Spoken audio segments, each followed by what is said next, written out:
Hello বন্ধুরা, কেমন আছো সবাই? আবার একটা নতুন ব্লগ নিয়ে তোমাদের কাছে চলে এলাম।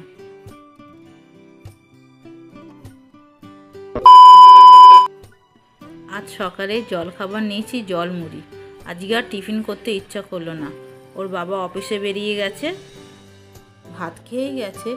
আর বাবু খেলো পাউরুটি, মানে বাটার পাউরুটি, আর আমি জল মুড়ি খাচ্ছি। দুপুরে রান্না হয়ে গেছে সব, আর এমনি টুকিটাকি কিছু কাজ পড়ে রয়েছে, ওটা করলেই হয়ে যাবে। সংসারের এমনি সব কাজ হয়ে গেছে। এবার দুপুরের খাবার নিয়ে বসে পড়েছি। বেশি কিছু আজকে রান্না করিনি। মসুর ডাল করেছিলাম আর বড়া করেছিলাম, কোয়াশের বড়া।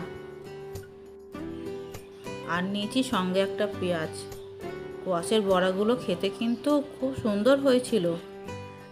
এই কোয়াশের বড়াটা এত ভালো হয়েছিল যে কি বলবো। এই কোয়াশের বড়ার রেসিপিটা আমার এক বান্ধবী বলেছিল, সেইভাবেই আমি করেছি। খেতে দারুণ হয়েছে। তোমাদের একটা ভিডিওতে বলেছিলাম যে বাবু কোয়াশের তরকারিটা খেতে চায়নি, কিন্তু আজকে বড়াটা না করছে না, খাচ্ছে।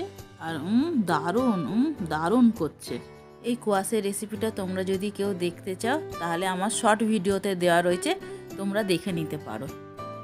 ডাল দিয়ে ভাতটা মাখিয়ে পেঁয়াজ কামড় দিয়ে বড়া কামড় দিয়ে যা খেতে লাগছে, আজকে আর মনে হচ্ছে মাছ খেতে লাগবে না। আজকে আর মাছ খাবো না, আজকে ডাল দিয়ে ভাত দিয়ে বড়া দিয়েই খাবো। তো চলো খেয়ে নিই।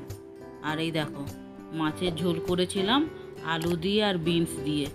বাবুকে দিয়ে দিই, আমারটা থাক, আমি আর খাবো না। এখন সন্ধ্যে 6টার মতন বাজে। ওর বাবা অফিস থেকেও চলে এসেছে, তো একটু হালকা খিদেও পেয়েছিল, তো চাউমিন বানিয়ে নিয়েছি ঘরেতেই। আলু আর পেঁয়াজ দিয়ে কাঁচা লঙ্কা দিয়ে এমনি ঘরোয়া চাউমিনটা বানিয়েছি।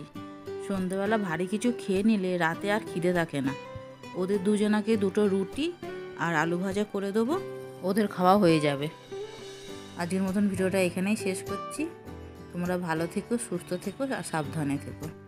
এই ভিডিওটা যদি আমার ভালো লাগে একটা লাইক করে দিও।